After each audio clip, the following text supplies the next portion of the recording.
It's no better place to be than home on the Hush. So we're going to take it from the beginning to now. All right? Join us. Platinum black on the wall, being hung from a nail, and I always had soul, but this one's not for sale. For cats that are tapping in and you know, they might not be familiar with who you are, who is Mikey D?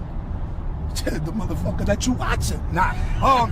Mikey D is me, man. You know, I'm the official cat from Queens, part of the LA posse from Queens with Paul C and DJ Johnny Quest. Rest in peace, Paul C. I'm the 1988 New Music Seminar Battle for World Supremacy MC champion. Say that twice. He said say it twice. Like New York, we gotta say it twice. Word up. I'm the 1988 New Music Seminar Battle for World Supremacy champion. I'm the second generation main source.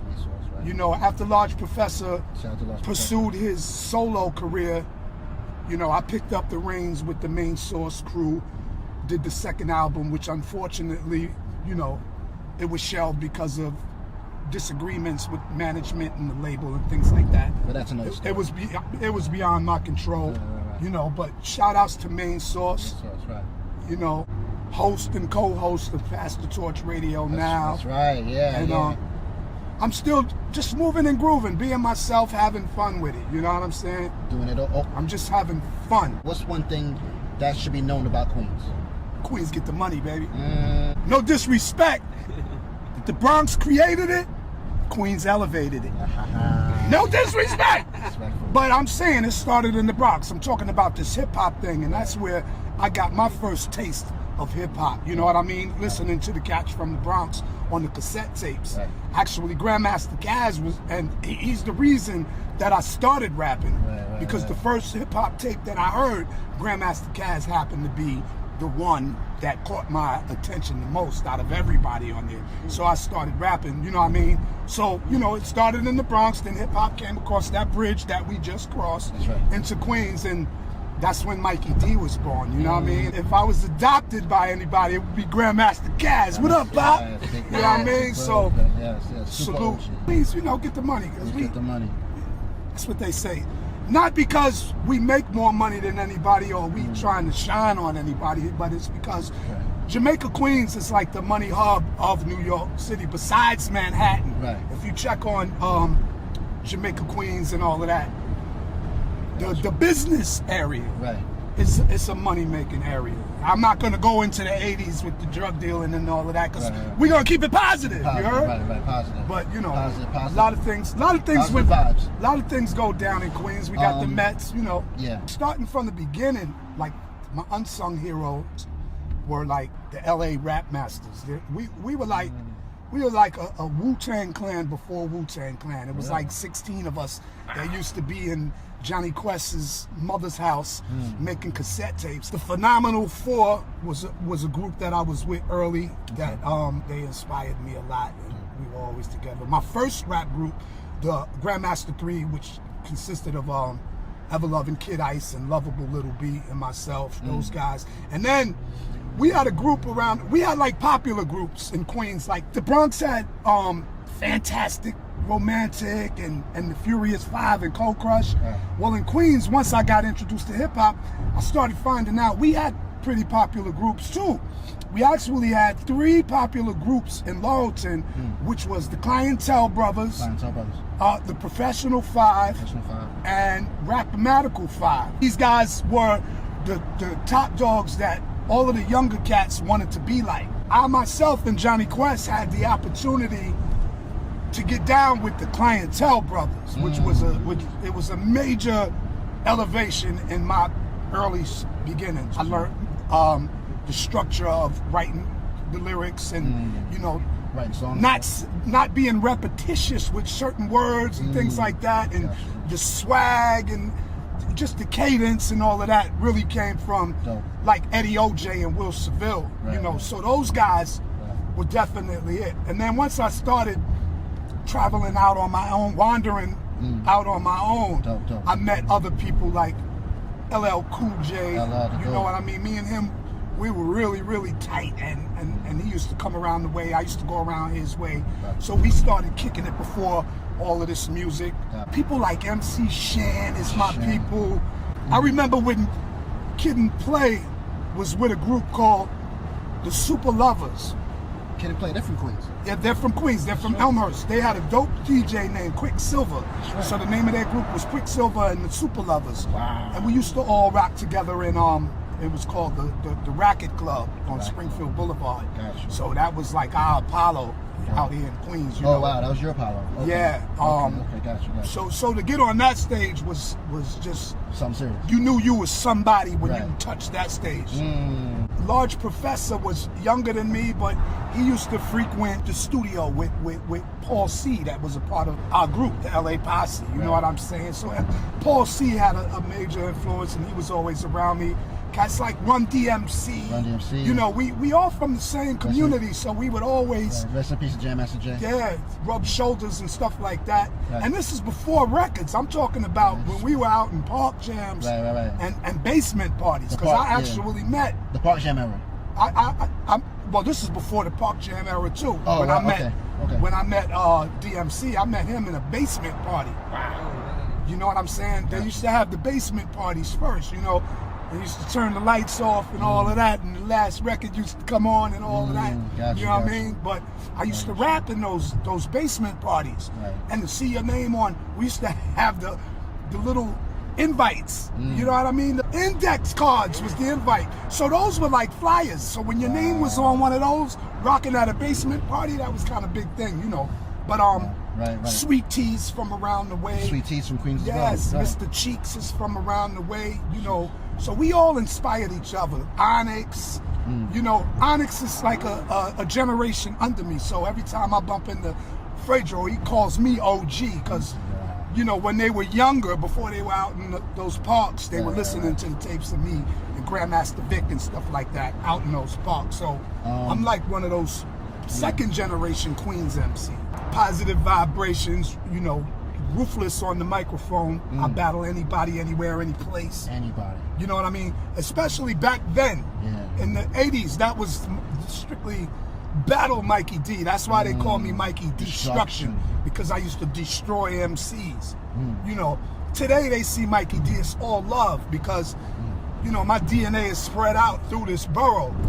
You know, a lot of people, my reputation was almost like the boogeyman or a myth, you know what I mean? Because the things that I did in the streets of Queens were like folk tales, you know, like people couldn't believe it really happened. Like walking up Merrick Boulevard from corner to corner with a 40 ounce, just battling anybody in my path, and then, you know, traveling into other hoods, battling anybody. I mean, I battled any and everybody, but, you know. Right. So that was your rap. So now, you know, when you mention my name, you'll get respect, you know, respect and love. Word. As soon as we get off the highway, where are we? This is LA Queens, man. This is Merrick Boulevard right here. This is my stomping grounds. This is home. It's home. I'm talking about walking up and down this boulevard from my block, 220th, all the way up here to the last block and across that bridge. My name is ringing bells. We could go in any one of these barbershops that are still here, and I guarantee you they're gonna have stories about me. No negative vibrations, man. All hip hop. Hip hop raised me, you know what I mean? From the age of 13 to what I am right now, I have to give credit to hip hop because hip hop is where I found my voice.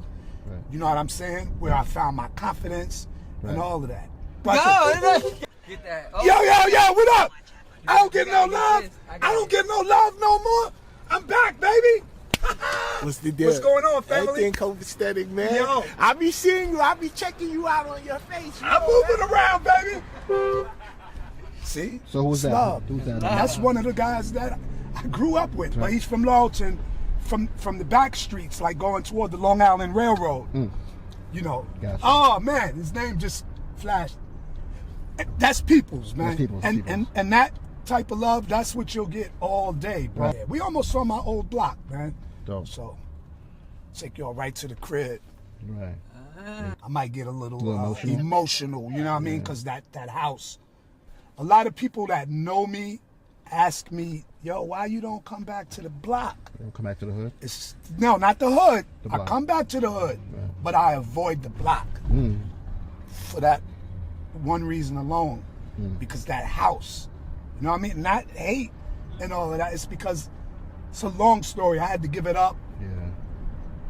not because I had to, but because I had to. It's had not to. like I couldn't afford it or Right. whatever, but the memories Right. and so many of my family members passed away in that house.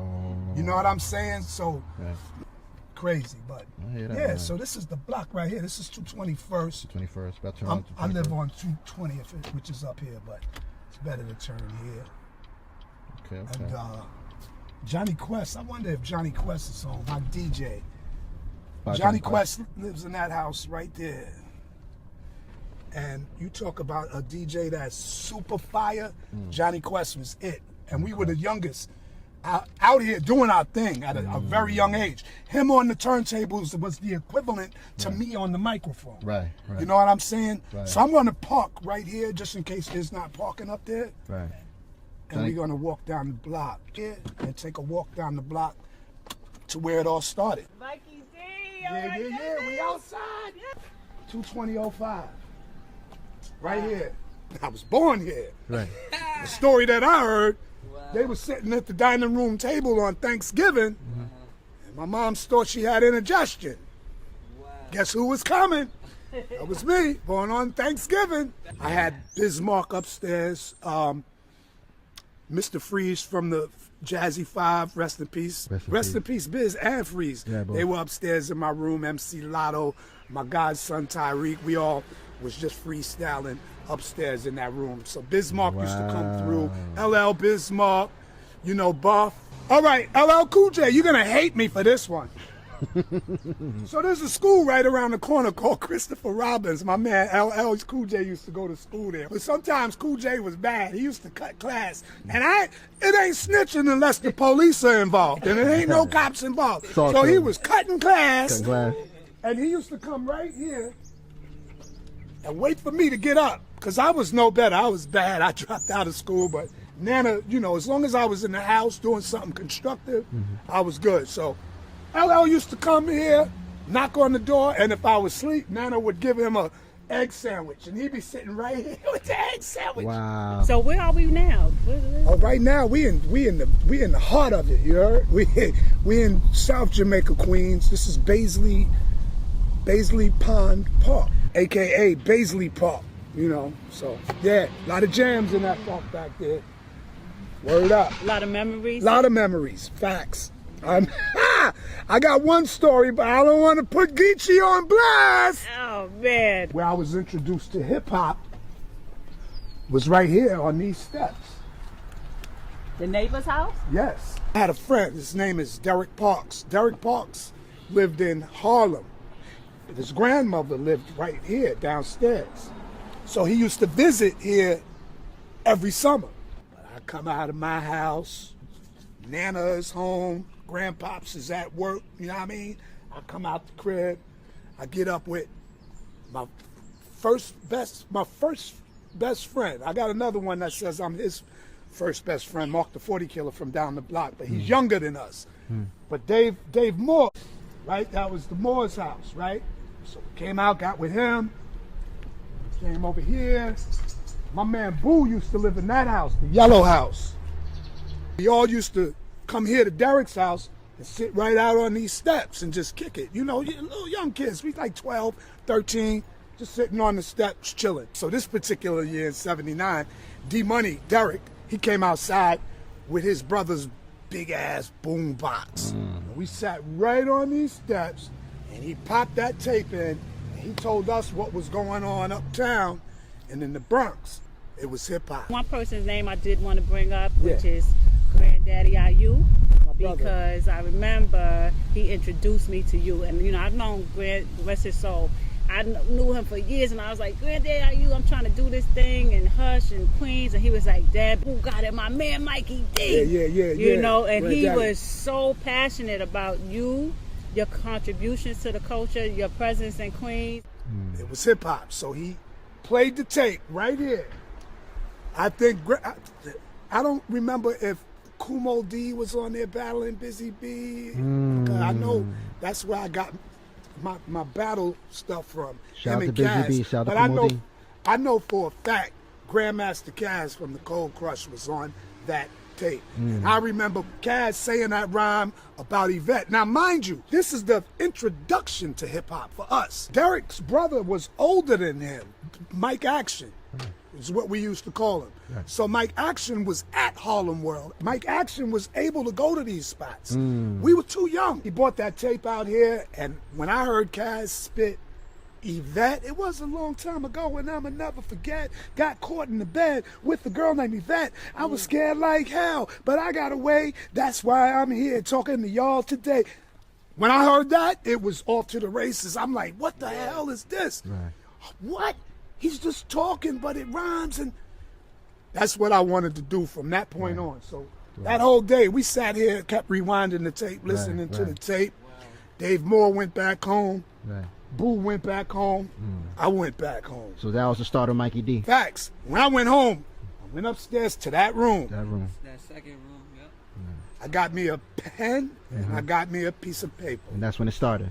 And I wrote my first rhyme. Oh, Do you remember that I rhyme? don't want to put anyone on blast. No, I gotta tell. Okay. I gotta tell. I was hoping you say this. Geechee Dan, I love you, bro. But you know, every time we in Baisley Park, I tell that story and we laugh our behinds off. There was one time, right?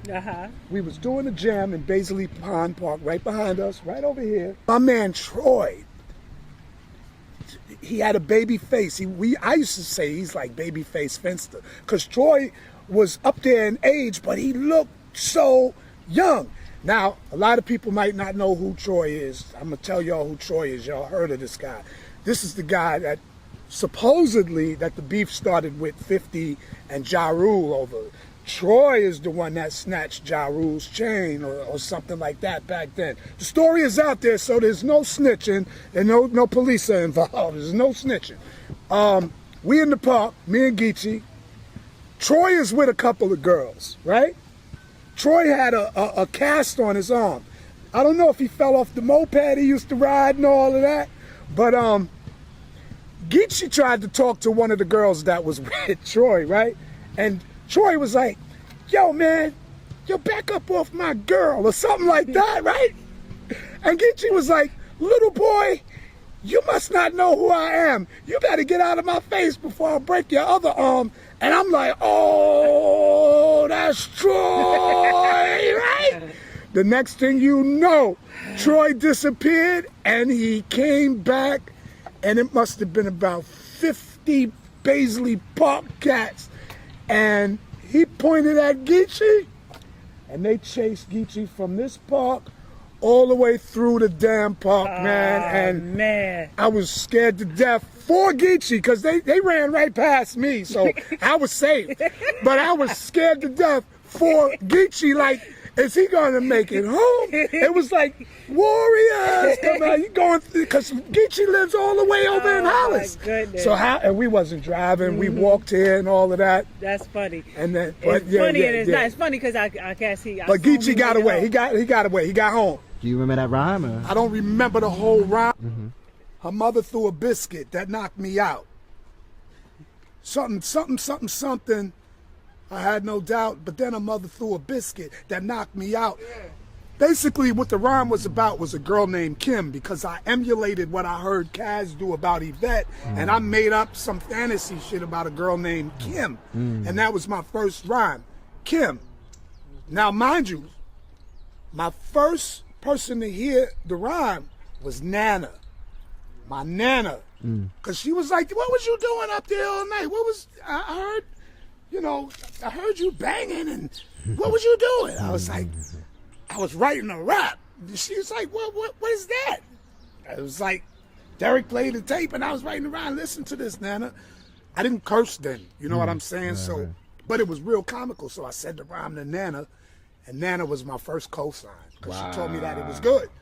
Nice. She said it was good. So the next day, came outside, got all the boys is around again, same crew, spit the rhyme, and that's what set it off. Thank you, D Money. You know, we're gonna bring up 50 right now since you brought him up. Oh, yeah, 50. In relation to Ja Rule, but 50's doing a lot of things, A whole lot of in things, the film big things. industry and the Yeah. television production, and I know a lot of his storyline comes from Queens. He's from Queens, but when you watch it, whether it's filmed here or filmed somewhere else, but they reenacting some of that time, the 80s and the 90s. Like, how do you feel? Like when you, if you watch it? Let me first tell. of all? I love it. I love Raising Kanan. Okay. Raising Kanan, 50 did an amazing job because I was there. Like, I might not have been hustling and all of that, but I was rapping around the hustlers. Right, so you were there. That's exactly, I was outside. That was simultaneously And when that was happening. the places, Baisley Projects, 40 Projects. Mm-hmm. I'm very, very familiar with it, and just the way he did the show and the places that he films it, I can co-sign and say he did that. Yeah. You know what I mean? Because he did it exactly like it was back then. Right. I'm talking about from the Peace God, all that. How you see today's mathematics God, and when they was talking in knowledge, freedom, wisdom, understanding, all of Today's that. It was mathematics, like, yeah. yo! The 5%. Oh my God! Also, in addition to that, what I would say is I'm not from Queens, so I didn't grow up, but it was happening everywhere, just like rap and everything, and park jazz. But what I will say is, if he did not have a consultant that was helping feed him this information, then whoever it was, if they didn't live it, they definitely hit it. Boom. Well, see, So 50, I don't know if he had a consultant 50, like to really help them. But 50 lived it. 50 was outside, very young. Okay. 50 was on God Brew. Okay. He was already hustling. He was doing his own thing. Which is what his story that he said. Yeah. So 50 was out here in these streets when stuff was going on. Oh, right. Like, so he didn't have to make it up. he didn't have to make was it up around it because he and knew he knew certain the players. players. He knew the areas. You know what I mean? He did it. He did it right. He did And I it guess right. that's why he's so successful, because just like we were talking about earlier, when you speaking the truth or you writing about the truth, of course you have to embellish it somewhere because Yeah. it's for television. So you have to make it like friendly to a wider audience, not just the Yeah. people who could connect with it. So he's doing a wonderful job. Yo, he with that. did it so good Sure. that it's like, wow. If you never knew about Queens in the 80s or this South Side in the 80s, just watch Raising Kanan because he reenacted it exactly how it was. Yeah, even with the gear, sometimes The we check it gear, out, like, the clothes, the wow, cars, okay, you I know, remember that. I the wanna lingo, know. all of that. I was like, wow, this is crazy. That's why I love it so much, because I can relate. You know what I mean? It's like, wow, he really did it, man. Yeah, that's good. Good. Big up to for Big 50 for up, all of that. Curtis for 50. everything. Thank you, D Money. Mike Action was older. He was a DJ, and Boo had an older brother. Has an older brother named Oliver. They called him Ollie T, and they had equipment right downstairs in that yellow house. They had the equipment right downstairs in the yellow house. The two DJs was terrible too. So once me, Boo, and Derek, we got together and formed our crew called the Grandmaster 3. So the Grandmaster 3, you know, like Grandmaster Kaz, Grandmaster 3. That was the name of the first crew. We started writing rhymes and all of that. What's up, bro? Chilling. You all ready? Oh, yeah. Nah, no doubt. So we started doing the rhymes and all of that. So we got down with Ali T and Mike Action, and it was called Terrible 2 and Crew or whatever. So we started doing our thing. So then after that, like I said, Dave Moore wound up getting equipment, and we used to make our first cassette tapes in Dave Moore's Sun Porch as the Grandmaster 3. Wow. We was doing our thing. And then that's when Johnny Quest from down the street, he got down with us and started sharpening up his DJ skills, and it was off to the races. But David Moore, we used to call him Da Moore. So that's where we made our first cassette, in that house right there, 22002. That's where David Moore used. And after that, that was it. We was off to the races, and that's where it all started. Yo, we used to play in the backyard, though. The backyard, we had a swing set back there and everything. It used to be full of grass. Then my grandfather put all cement back there. We used to have barbecues, family barbecues, and the neighbors. Mr. Walker used to live right here. Miss Fanny used to live over there. I think the only original people from the block are still right here.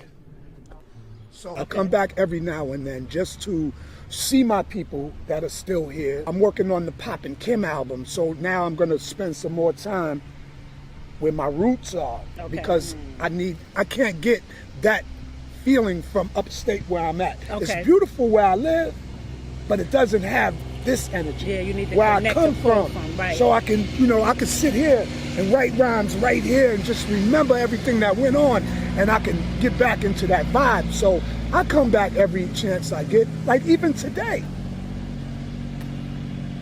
I'm going right around the corner, Guy Brew and Linden, to make sure these young adults are registering to vote. You know what I'm saying? So I'm coming back to the community that raised me to give back to them, or at least some encouragement. Right. I don't care what party they are with, Democrat, Republic, Independent, as long as they are registered, because they need to do that. They You need know to what I do mean? it. They definitely need to do it. So I come back every chance I get. My cousins from down south, they gave me a parakeet, right, to bring back. So one time, the parakeet, we used to keep it right in the sun porch right here. And you're supposed to cover the parakeet at nighttime so it would, wouldn't make so much noise. It'd go to sleep. But it used to get real cold up in this sun porch. Man, I left the blanket off of the cage or whatever, but one day I came downstairs and the bird was on the bottom of the cage, frozen. So my grandfather gave me this box that he had. I don't know if it was one of his old watch boxes or whatever it was, but he made a coffin out of it, and we put the bird in it, right? And we buried it right there. Oh. So the bird might still be there. The bird might still be there. Story, man. We used to play this game called Roundup. All of the kids on the block, we used to run in all of the yards and hide. It's almost like playing tag or hide and go seek. Yeah, but when the one person that got to find everybody else, once you tag somebody and you find them, that person is on your side until you get to the last person. The last person is the winner. Right. That's Roundup. Farmers Day this year was the IU street naming. Oh, okay. So when I went to Hempstead real quick, we went to Farmers Day first. We dropped Geechee Dan off because he was doing something over there, and we went to Hempstead. While we were going to Hempstead, LL was on his way to Farmers Day. So we just missed each other. And by the time I came back, he already spun out. So, Okay. I like damn. But it was a great thing. I got to see my man Bimmy was out there. Waka Flocka came through because Waka Flocka is originally from there. Right. So that's another dope spot. I used to walk up and down Farmers with my man Felio. And LL, we used to walk up and down Farmers, rhyming and all of that stuff. So it's Queens all day. Before hip hop, me and Derek, his room used to be in the back on the first floor. My room was right there, right? Top floor? The top floor, that was my room right there. So what we did was we hooked up those cups, those Dixie cups with the thread. And I threw it out the window. Oh, that's... And then he went over here, he grabbed his side, and it worked. We had communication. Yeah. You know what I'm saying? So that's when we were super young. The Fat Boys, they're from Brooklyn, but they bought homes out here. Buffy was like right around the corner. You know what I mean? So one time he came here to visit me, and all of the kids on the block was outside. You know what I mean? And the ice cream truck used to come through. Mr. Softy. Yeah. Buffy bought all of the kids on the ice block ice cream. I come outside, I was a celeb because Buffy came through. When he gonna buy them some more ice cream and all that. But another memorable moment, give us one more. upstairs in that room, that room that I showed y'all. Yeah. And I had just bought some equipment, trying to get my little studio thing on. Bismarck came through. Bismarck. And he blessed me with some beats, and we did a little freestyle session upstairs in the room. Here's another story. Another story. Okay. Sitting in the living room, I was at Crush Groove with my human beatbox at the time, Lionel. And we were supposed to be in a certain scene as extras or whatever, but we were so busy outside, battling and rapping and all of that. Right. Cypher. We missed our calling. And Anyway, my man, Dr. Shock, said that he knew a manager that was looking for artists, this, that, and the other. So he introduced me to Arthur Armstrong. Arthur Armstrong actually owned the Ecstasy Garage in the Bronx. You know, Arthur Armstrong was from the Bronx. Gotcha. But anyway, he wanted to sign a group, so he wanted to come out here and meet me, this, that, and the other. So we let him come through, and I was going with this girl at the time. She rapped as well. Okay. And she was with a group called the Symbolic Three, right? And now I didn't tell the girls what was going on with this manager, this, that, and the other. But anyway, I'm in here having a meeting with Arthur Armstrong, and here come the damn girls. They came in and bum rushed the damn house talking about, how you gonna get this contract by yourself? Because, you know, they thought it was Mikey D and the Symbolic Three or whatever. And if y'all don't remember the Symbolic Three, y'all could go on YouTube and pull up Symbolic Three No Show. It was a Dougie Fresh disc. No, yeah. And I wrote that song, and I was like featured on it as well. But they kind of bum rushed my contract signing. You know what I mean? But that's another memorable moment up in that crib right there. Big Veg and I have a radio show on rapstation.com, which is Chuck D's network of a bunch of different shows, radio shows. Our show is called Pass the Torch Radio. Okay. We give up-and-coming artists, veterans that didn't go all the way into the limelight, we give everybody a chance to, you know, shine. You know, we passing the torch to everybody. And it doesn't necessarily just have to be hip-hop, because actually on our next show we have a wonderful woman by the name of Sheila Ingram. Yeah, gospel singer. Gospel singer. Dope. She's going to do her thing. It's a wonderful thing. But yeah, so pass the torch. Do some of this too. This, Dad, let me tell y'all about Hush Tours. If y'all are watching this and y'all haven't been on a Hush tour, you do not know what you're missing. I don't care if you're on the bus going through the Bronx or Manhattan, or if you're walking with Reggie Reg.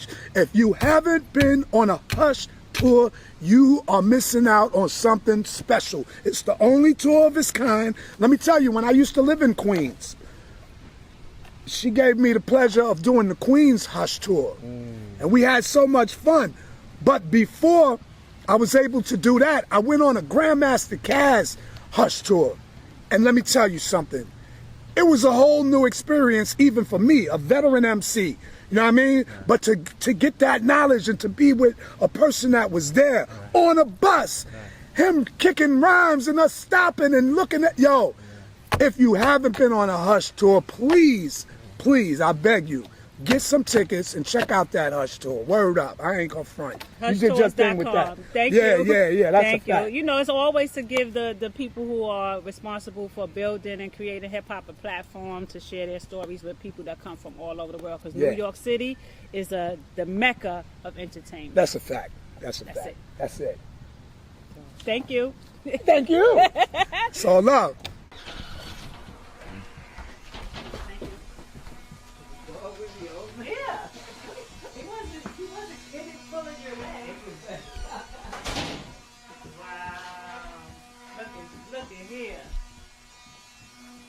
So Mikey D, where are we right now?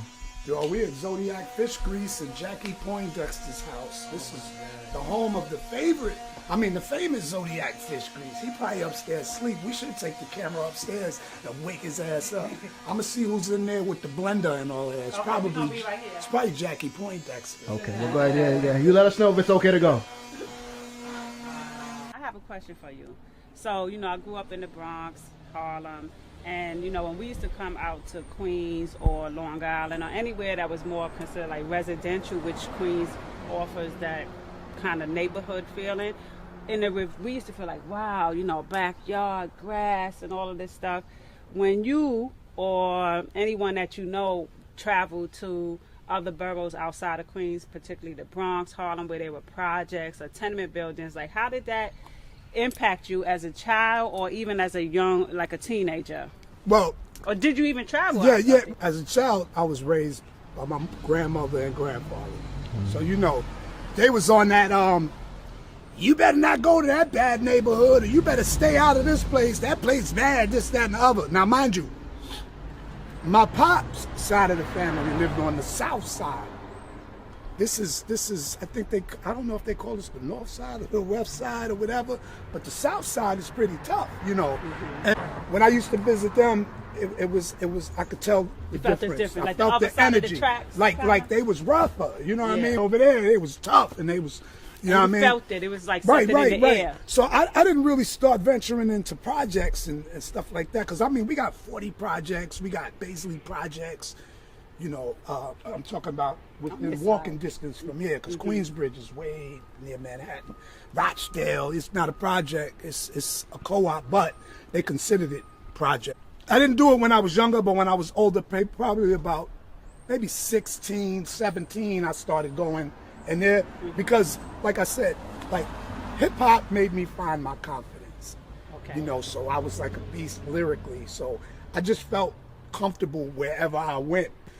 Me rhyming, being aggressive the way that I was, I made a lot of friends like that from different places. So when I did start venturing into these places, they already knew who I was. You know what Your I mean? So reputation, I was yeah. almost like welcome there, because, oh, we got Mike coming through the rhyme. All right, bet.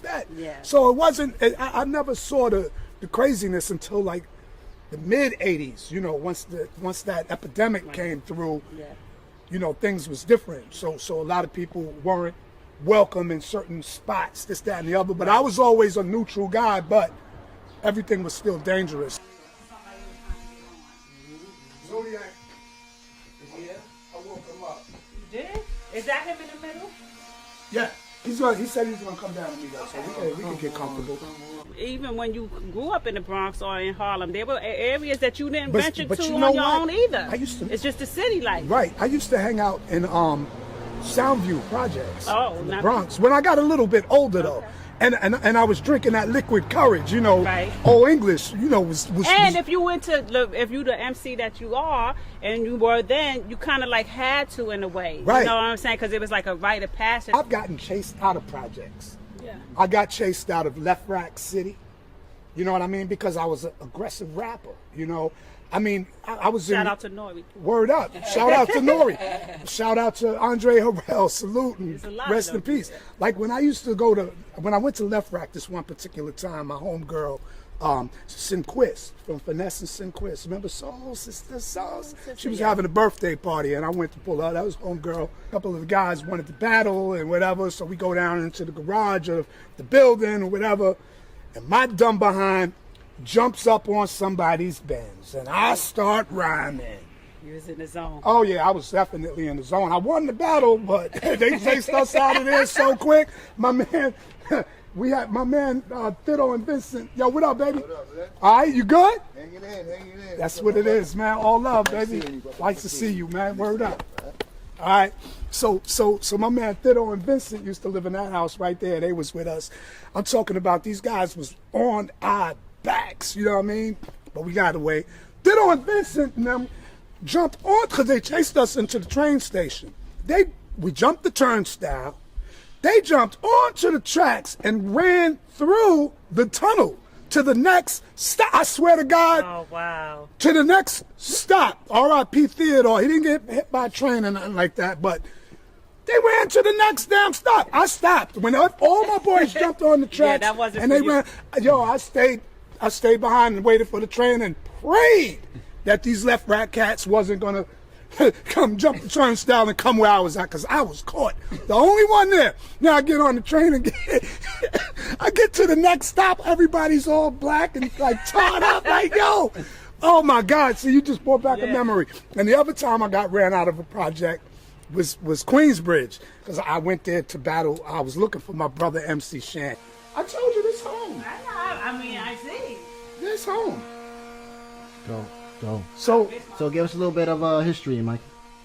well, who's that? Yeah, that's Zodiac with Puffy and Tupac. Okay. So, like, these platinum albums are a mixture of the people that sampled his mother and father's music. Wow. And They went on to sell millions. some of them are, like this one, for instance, this Trick Daddy joint is from Zodiac shot the video for him. A couple of them. So you'll see a couple of them are dedicated to Zodiac Fish Grease. And like this one, Will Smith, for instance, this is to Robert Poindexter, which is his dad. There he is, right here. Pleasure to meet you. Pleasure. Battle. I was looking for my brother MC Shan. You know, I didn't really know him like that at the time, but I wanted to battle. I think Shantae I might have ran into her first and asked where he was at. I was with a couple of my boys, and she told us that he was at Marley Marl's crib. They showed us where Marley lived.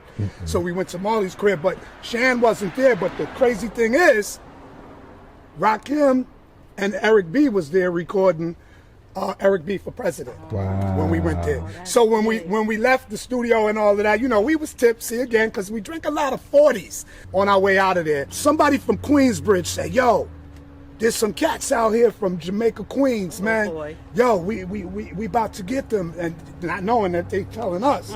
We got the hell up out of there real quick. So yeah, so those are some projects. Nice. Yeah. What's up right there? That was it. That was doing it.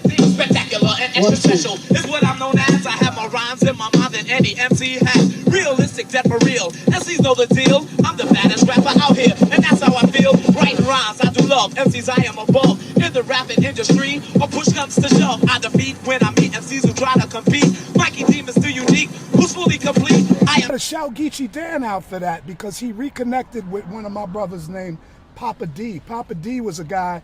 He actually lived straight up here on Francis Lewis, the next block over. He took Johnny Quest and me to our first real recording studio. But anyway, there was this block party right up here on 233rd Street. Right now we on 230th Street. He was with the DJs. You know what I'm saying? It was T Production or whatever. Papa D actually had this tape for over 40 years. Never gave it to nobody. DJ Rufus was on the 1s and 2s. That was that. But he ran into Geechee Dan. Now, Geechee Dan is the tape master of Queens. He got every tape that anybody wanted. So when they ran into each other at this event, he asked Geechee, he said, do you have the original tape of Eddie Chiba? And Geechee said, yeah, I got the original joint that nobody has. Oh, yeah. So Papa D was like, look, I can either buy it from you, or I can trade you. I got an exclusive that nobody has. And it was the LL Mikey D joint. And then he gave Geechee his number for me to contact him. I contacted him, and it was me and Big Veg. We went, picked Geechee Dan up in the Bronx, and we drove to Papa D's house. We actually shot a video at Papa D's house the day that we got the tape. Did a whole interview and everything. I'm going to show y'all that. That's historic. And that's yeah, that's how it happened. What year was this? This was 1984. That's not out yet. I wasn't born. Yeah, that's not out yet, right? This nobody got this. Nobody has it. This is an exclusive. It's him telling me that he has this and playing it. I remember him sharing the stories when we be going around like this. We was here, we was there. It's one tape. It's mad tapes. Right. And you know what? Now she remembered because I used to have to keep explaining myself because nobody really believed me. I believe you. And I never had the actual proof. Now we have it. You know what I'm saying? This is nice. Run DMC. Y'all scared me. Y'all don't be looking at me jumping. Not in Queens, right? You know what I mean? Don't do that. We didn't jump. What's up? Yeah, y'all from the Bronx. They from the Bronx. I was like, yo. We didn't even jump. We didn't even blink. Go ahead. So now I jumped because it came from the roof. The sound came from up here. That was too funny. I get it. Papa, get it. So Mikey, what we doing? We're going to do the Pop and Kim spot. This is where my street legend was solidified. Right here. This used to be Pop and Kim's store. Pop and Kim was owned by a married couple. Evidently, Pop and Kim. They had the ice cold 40s, 40 ounces. Everybody drank the malt liquor back in the days. This is before the St. Ides days and all of that. This is when we were drinking Old English 800. So what they used to do is they used to put their 40s in a freezer. And when you bought your 40s from here, it had ice in the 40s and frost on the bottle and all of that. And at this time, this is before the police cracked down on drinking 40s in the public. You could still drink 40s in the public at the time. So, I mean, everybody used to frequent the store. Right. We got bees out here, y'all. Bees and queens, you know what I mean? So, Shout out to Wu-Tang. Run DMC used to come through here and buy cases. Right. You would see Jam Master Jay at any given time buying cases. Okay. You know, a lot of people, everybody from Queens Used to come out here. used to come to this store right here. But at the same time, I was a young dude battling. You know what I mean? So anybody that came through the store, if they rapped, they had to try to get through me. Oh, what? You know what I mean? Special. On some rhyming shit. You know? I'm outside with my 40. I'm waiting for whoever to come through. And, you know, we used to do what we do. Now, as you know, when I started making records, we called ourselves Mikey D and the LA Posse. That's because originally the crew was Boom Bash. Boom Bash was a crew of brothers from this neighborhood. These guys used to protect the neighborhood. We were very territorial. Right. And they didn't fight, you know, with chains, bats, and guns and all of that. These dudes was on a real health kick. And they used to all work out. So you had like 30, 40 brothers my age, Like but buff like up, big this. muscles. You know what I mean? And that was Boom Bash. Big Supreme, Right. you know, Lockjaw, Right. Big John, Fig Phil, Pitbull. You know, we had a whole crew. So actually, right there where the green is going around, that used to be a Burger King. Really? And in the back of the parking lot of Burger King, we used to have what you call war games. War games? War games was Boom Bash, all of us, drinking our 40s, and just going at it. It was like a Royal Rumble at any given time. So that was a whole lot of fun. And the reason we had to change our name to LA Posse is because when we started making records, they didn't think, the label and management didn't think it was a good idea for us to use the Boom Bash name because we were gaining a reputation in the streets, you know what I mean? And they just thought it wasn't good for the brand or whatever. Wasn't a but good look. You got to remember, back in the days when you had a whole crew, it wasn't your gang, it was your posse. Posse. And remember, LA stands for Laurelton. So Laurelton Posse, LA Posse, Boom Bash, same people, different name. You know what I mean? So that was that. But this was definitely the place to be. This is where this solidified my whole reputation as being a street MC. And it's also, here's a plug, you know, pun intended, Poppin' Kim.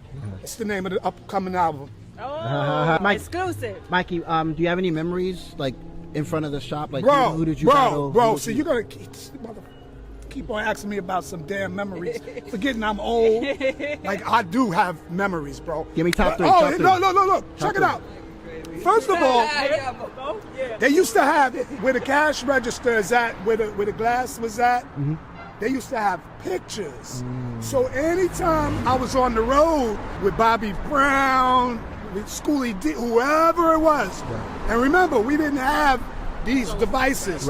We took pictures and we had the physical pictures. Right. We brought the pictures to Pop and Kim and they used to hang them up. Oh, I used to kind of like a Hall of Fame, I guess. Huh? I used to Yeah, sign. that was Facebook. I used to sign my pictures and put them in them. Now here's the thing. 1988 New Music Seminar, Battle for World Supremacy. I said it again. Right. When I won that belt, For the belt, yeah. when I finally got the belt, I brought it to Queens, and on that Wall of Fame, Yeah, they put the belt up. we put the belt up. So the belt stayed in there for the longest. You Brought know it what I'm back to saying? Queens. Brought it back home. Yeah, exactly. So, That's dope. but So it sounds like y'all showed them love, but they also showed you love. Yeah, the love because, was you know, mutual. I mean- sometimes you could be in the store and supporting a business, and they don't really respect you. You know what I'm saying? Right, Whether right. you rapping in front of it or not, you just spending your money, and all you look No, like to them, or you know, you just helping their business. You're not a valued customer. they loved it. We didn't just buy 40s, one or two. We bought 40s by the case. You kept them in business. And it's like 12 40s came in a case. We was walking out of there with the boxes of 40s. We was getting credit before credit. Yo, they used to. I remember it started out with, can I get 140 on credit? she let it rock. Pay that money back. Can I get 2 40s on credit, Kim, please? She'd be like, sometimes she'd be like, no, Mikey D, you too drunk already. You know, I love Kim, rest in peace. But then, went up, Kim, can I get a case of 40s on credit? I'll pay you back, as she used to do it, man. She was a loving soul, for real. And everybody had love. Shout out to Ree Lover. Word up, Ree Lover was like he was the staple. He was like the mascot of Papa Kim. R.I.P. Reese. But yeah, this is it, man. When people used to want to come to Queens to meet with me, like Geechee Dan, perfect example. This would be the spot. This would be the mini I spot. would tell them to meet me right here because the bus stops. Centrally located in a sense. The bus stops right here. No, the bus stop right there. You jump on the bus, go on. We be right out here chilling all day and night. Now she wasn't a 24-hour store. She closed late, like midnight or something like that. But we were out here all day, all night. In the 80s, this was the place to be. There was no violence and none of that, no shooting. Because we didn't do that to each other. We stuck together. It was all love. It was all love. We had fun. So, The common denominator was that y'all was all aspiring to rap and rapping and traveling and, you know, coming full circle and checking in with each other. This is Poppin' Kim. I see it's still called Kim's. Yeah, Kim's Nails. I don't know who owns it. I'm not sure. And I know right next door used to be the fish market. Fish market? It used to be a fish market, man. You don't see that really in Queens no more with the real fish on ice. We were stopping there and get some fish, a fish sandwich. I gotta think. I just spoke him out. Do you know who I am? Yo, I just spoke him who out. I am? This is the one that turned that mic up on that tape. R&T, T Production. I just spoke you up on this interview. Oh my God. Say a word or two. Yo, Al. Look at that. R&T. Yo. That's God. That's God. That's right. How you doing? Yo. God, that's crazy. Oh my goodness. Yo. So good to see you. Yo. So good to see you. Yo, I was just talking about you, God. Thank you. I was Thank playing you. the Thank tape. you. You got to get a copy of it, right? You want me to send it through Yes, WhatsApp? please. Yes, please. Yes, please. It was his So, equipment. wait, LL Cool J. It was him. Hold on. Introduce him. This is Alan T of the T Production Production crew. This is the. We was a massive group back in the early 70s that had like 4 or 5 different MC groups. I met Mikey D before he was Mikey D. Yes, sir. He helped us with equipment. He moved records. Him and I met them both at the same time. LL before he was LL. They're just little kids. And they helped us move our equipment, and all of a sudden, these two just blew up. Right. And they was rapping for us. I got flyers and stuff like that. And this guy was the man. This guy was unbelievable. He was nonstop, even when he was young. That's crazy. Yes. We had a massive sound system group. Yeah. We battled everybody, and we basically never lost. Yeah. And we had a big show. We had a big show right where that new hospital was at. Okay, Right. back there, our first show was on the block party. It was 20 blocks long. Right. Okay. Oh, when we had the Longton Right, Fair. when we had the Longton Fair, Fair. right. It was like 4 or 5 DJs on this strip. Right. DJ Bobo, Ultrasound, T Right. Production, and we had back in the 70s we had 4 girl rappers and a girl DJ before what's the name from Funky 4? What's her name? Sha-Rock. Before Sha-Rock even came out, we had 4 girl MCs and a 4 DJ. Right. We played there, and it put us on the map. Just having 4 rapper girls and a DJ, unbelievable. And when you say battle, you mean you battle with your systems? Right, we battle with systems, but this is how you win. This is what we did. We battle for your MC. We battle for your equipment. We battle for your DJ. Right. Okay. Meaning you had to be the loudest. Right. In the Whoever had spot, the better right? sound system, whoever won, if Right. you lost, you had to give up your DJ. Right, You right. had to give up your MC. Right. You had to give up your equipment. Right. And that's how we did it. We basically never lost. T Production became so big, we was just out of control. We just out of control. It was massive. I That's have crazy. a question. You have any of that vintage, a speaker, any vintage mixer, anything you still own? I got all that. I got pictures on the phone. I got all the flyers. I got a book of flyers. Yeah, send me So- some That's pictures. what's I'll up. send it to them. Okay. I'll send it to them. Okay. But he was freaking amazing, and he was out of control. I met them before it was LL Cool J and Mikey D. That's right. That's But a fact. if anything, he was the man of the group. Okay, LL followed behind him. So wherever Mike went, he was with him, Right. and then it was like they was like brothers. Absolutely. They was like brothers, but he was the leader, Right. you know. So Foul the leader. yes, All right. yes. That'd be. Perfect timing. that's He dope. definitely just spoke I you up. just spoke you up. That's crazy. That's God, though. That's God. That's what happened with And I thank you, but I'm blocking traffic, and I'm Yo. going to be out of here. I love you, bro. Are you going to be? Yeah. So there's a big event happening tonight, and hopefully, Mikey, you'll be there. Oh wow, I see my name, Mikey D. All right, that's tonight in Rochdale Village, Dope. and you're going to be there, right? I'm not sure. Okay, all right. Well, I have to now. bring them too. All right. All I know you're going to be out of control on the mic. I know. Oh yeah, they tossed me that. That's how it goes, baby. All right. All right, brother. Thank Love. you. Wow, Mikey D, man. That's God, bro. Yeah, for Yo, sure. he stopped traffic. For sure. Got traffic. And nobody was even on their Walking the horn. flag like a ball. What is it? Yeah, you always got your hands full. In junior high school, 231. This is I actually was in the 7th and 8th grade there. 7th grade, 8th grade, 231. But once I got out of that school and went to high school, I actually came back to 231 to the park because they used to throw park jams in there. And I had my first battle Right. at 231's park jam. And I- this was your first Park Jam this experience. was my first. It wasn't my first park jam experience, but it was my first park jam experience on the other side of the ropes. You know what I'm saying? Because at the park jams, if you know, the DJ and the MCs were behind the ropes. Right. The crowd was on the outside On of the the outside, ropes. right. You know what I mean? So I was always on the outside of the ropes at the park jam. Right. But this was my first experience Right. behind the ropes. And I actually happened to get called out the same day. Do you remember the cat that called you out? Or? Yeah, my man, and I got to give him love. My man TLC from Farmers Boulevard. TLC. He had Farmers Boulevard on lock. You know, I had Laurelton on lock. Merrick Boulevard. So sooner or later, you guys were gonna bump heads. So huh? it wasn't about bumping heads. Well, I mean, we'll run to each other. and then, you Yeah, know. but it didn't have to be like that. Okay. You know, because although, you know, I would battle cats and all of that, Yeah. I didn't expect to battle somebody that was so close to my area in a park jam. Do you know what I mean? Right. And this guy was already doing his thing. I Right. was still on the come up. Right. So, And- so he was buzzing. You were on the come up. Yeah, I was on the come up, and I was definitely buzzing because I had platinum tapes in the street. You know what I'm saying? Platinum in the Cats street. go platinum on wax. I was going platinum on cassette tapes, our basement tapes, our Mikey D Johnny Quest tapes. Right. We had a tape that circulated called Here's Johnny that just went crazy. And matter of fact, the reason TLC called me out is I think when he was rapping, I might have been making noise or something, but not in a disrespectful manner. And I had just came out with that record that you and I talked about, No Show. No show. So he said something about the record, Okay.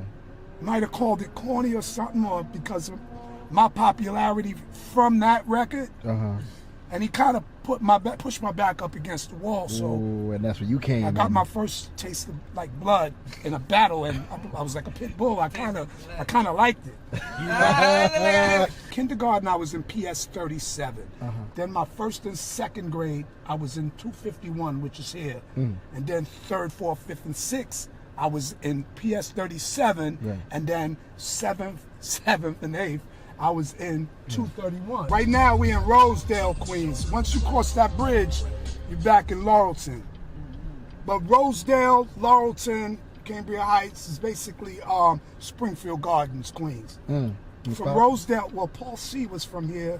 Paul C. Actually, Guru bought a house in Rosedale. Rest in peace to Rest in Guru. peace to Guru. Cool Rock from the Fat Boys bought a house in Rosedale. Cool Rock Ski. It's Queens, baby. It's the Queens thing. And remember, it's part of Jamaica, Queens.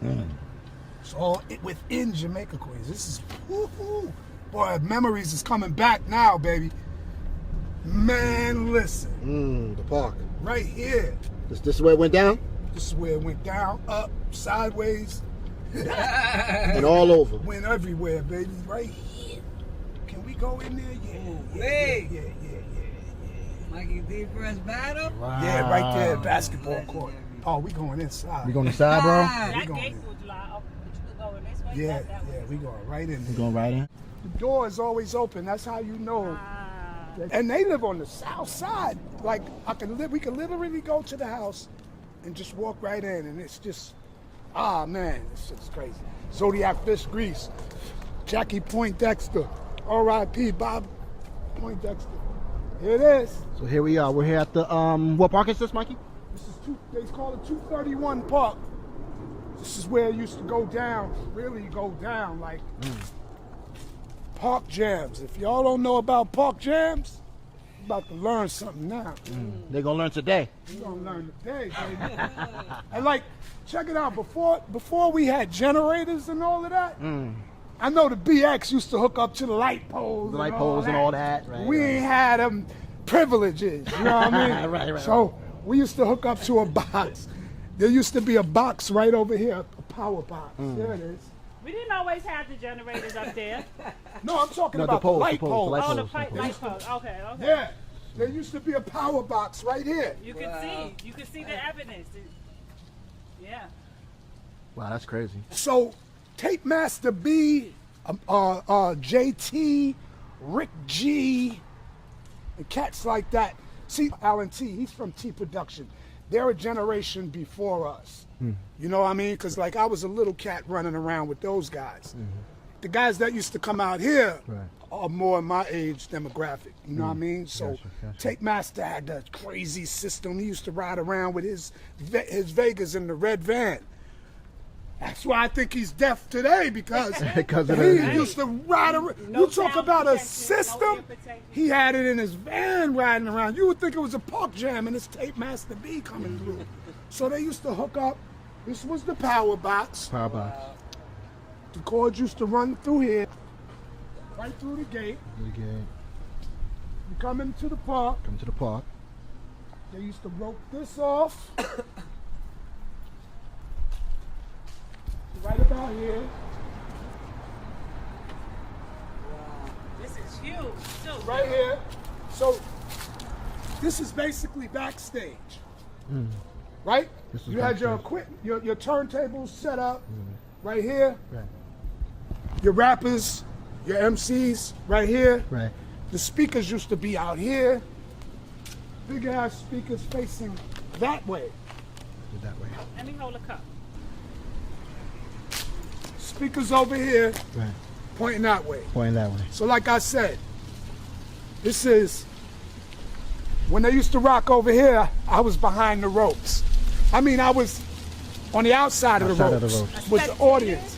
And I'm just checking everything out. You know what I'm saying? Just observing. Exactly. I'm coming to the park jams and all of that. I'm on my come up. You know what I'm saying? And just watching them do their thing, and it was crazy. It was magical. Right. The DJs was nice. Rick G, we call him Papa G now, Papa because G. he ain't old, but you know he older than me, but you know a little right, grayer than me. But yeah, Right. old man with your cane and all of that. Call you Big Daddy Kane now. But Rick G was just ill with the cuts and all of that. So me and Johnny Quest, we was students, and we was like, we watching, you know. So boom, we were fans of the music when they were right here. Right. But then they started using the same power joint, and they started bringing the equipment over here.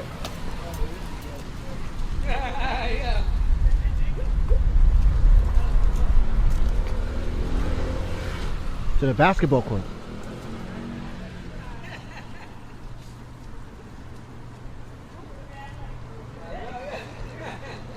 They started setting up over here. So now you got people in here, you got people all out there, Right. the equipment here, and now I'm in Springfield High School, Right. doing my thing over there, gaining momentum Right. as an MC. Now when they were on that side doing it, I was a student still. Right. But when they came on this side of the fence, I was ready. So I came over here. Now I'm behind the ropes. It's mad people. You got Farmers Boulevard. You got people from all over. Cambria, Rochdale, you got, there's 4 sides of this. You got people coming from that way. You got people coming from that way. You got people coming from Laurelton. A lot of people. You got people coming from the south side. A lot of people. All right here. Right. All of, I'm talking about It's all like of this. arena capacity. Yeah. You know, exactly. Really. So now, I'm ready to do my thing and all of this. Right, right. And Radio, my man huh? TLC was in here too, already doing his thing. He was popping. He had Farmers Boulevard on Smash. And I had Laurelton on Smash, Merrick Boulevard, Laurelton, you know, and Laurelton and Farmers didn't really get along. Really? You know what I'm saying? Yeah, they really didn't get along. I got along with people on Farmers for the simple fact, 1, I rap, 2, I was living in Rochdale Village. So Rochdale is right off of Farmers, so I was always on Farmers anyway. Right. But not on this side of Farmers. On this side of Farmers, they didn't like my pretty yellow ass and all of that. You know how that go. But Okay. so this particular day, TLC called me out. He called me a whack mother effer. He said that my record sucked and all of this, man. And the crowd was like, oh. Pressure. So Mikey D, what you gonna do? I'm like, well, let's battle. Let's battle then. You know, You was ready. I was ready. Yeah, because he really tried to humiliate me. So, battle accepted. He, you know, he did what he does. I'm going to find that tape so y'all can play some of the audio. How long was the walk when he called you out? Did you have to come from over there, or you was already there? No, I was already over here. Oh, okay. I was that a already long over here. walk, Yeah, a yeah. Short walk? It was a very Quick? short walk, but it was Yeah, cause you was about to perform, right? You was about to do your thing. it was a shocked walk. Okay. Like what? You Ah. gonna do what? Oh, Oh, I'm right here. okay. Fuck it then. Yo, give me a mic. Let's battle. Shut the fuck up and rhyme. Excuse my language. No, that's cool. But this is what I'm telling him. Yo, because he's still talking trash about me. I'm like, yo, shut the fuck up and say a rhyme. Or whatever. You'll hear the audio.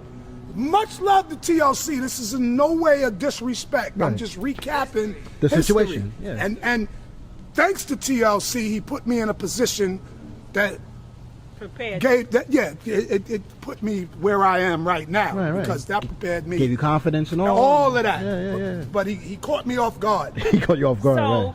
because he caught you off guard, was it a freestyle that you came up here and did, or did that even exist, Well, or at did the you already time- have something in the clip? At that point, I had several in the clip. I had a loaded, what do they call them? Gatling gun. Oh. I had a loaded Gatling. The Gatlin. You know what I'm saying? Mikey, the Gatlin? I'm telling you, I had them loaded. Talking that talk, I don't even know what that is. Yo, that's that. Mikey, but the Gatlin though? I had the loaded Gatling.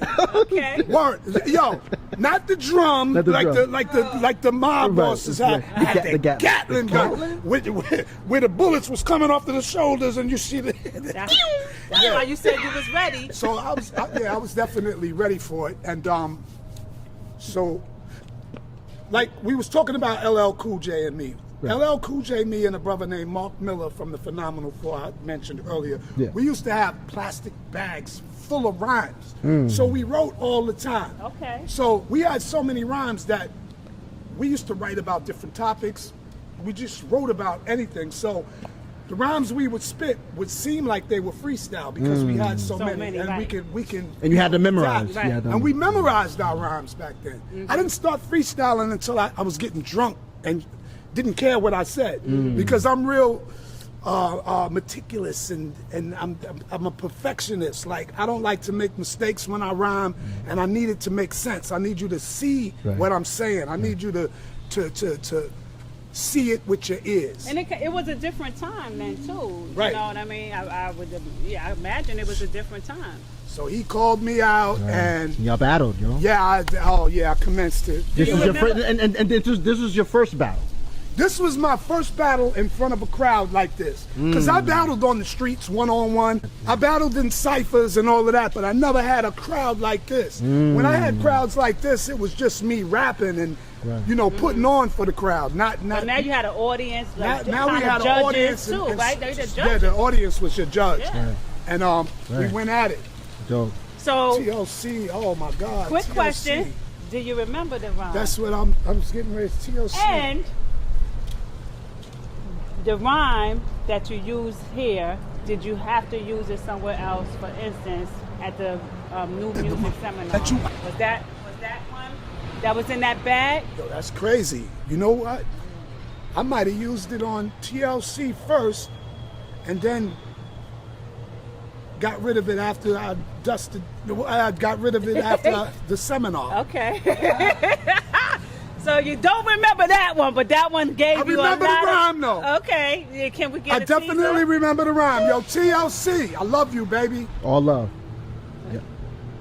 TLC, my man, don't even turn your back, because for that shit you just said, I got a counterattack. Call me scared or unprepared or anything that you can. It could be you and your crew against this one, man.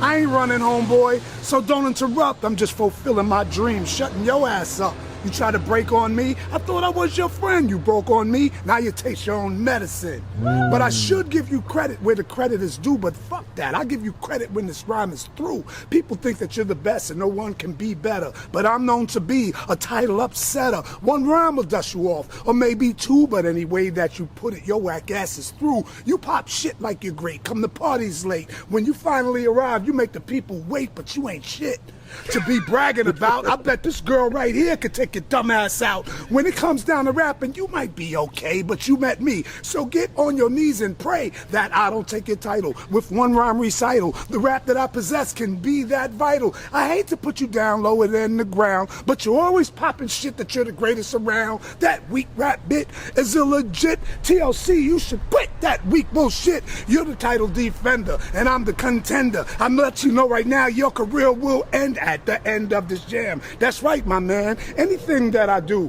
you wish you can. I can make the largest wall into a little fence. I can make your ugly ass look like a prince. Now, if I could do that, you know I got pulled, because making you look good is impossible.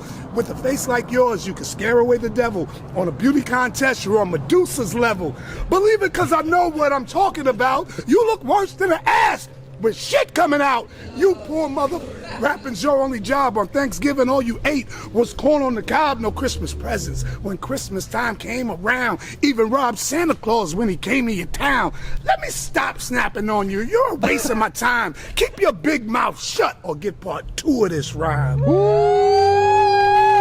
know that walk home for him was long. I know the walk out the park was long that day. Yo, they was like, Oh my God. yo, believe it or No not, disrespect. I didn't need a part 2. But that's what kind of that battle right there really solidified my position as a legend, as one of those guys, you know. Now, as far as this park is also concerned, you also wrote rhymes at this park. Not at the park. I wrote rhymes in the school. Let's take a walk to the school. The right school. around the corner. Okay. Damn it. Yo, it used to be a hole right there that we could go through. Oh, where? I Okay. I want to be going to the hole. I said, I'll meet you on the other side. So, Got you. So we're going to where now, we're Mikey? going to the front of the school. And what school is that? 231. 231. Although I did that, and I might have won the battle, you know, he had crew, Farmer's crew, and all of that. Luckily, I had Boom Bash with me. Right. Because, Cats was really, because I not only I didn't disrespect TLC alone, I dissed his whole boulevard. I said, Hip hop. yo, I said, Farmers Boulevard is whack. LA makes all the money.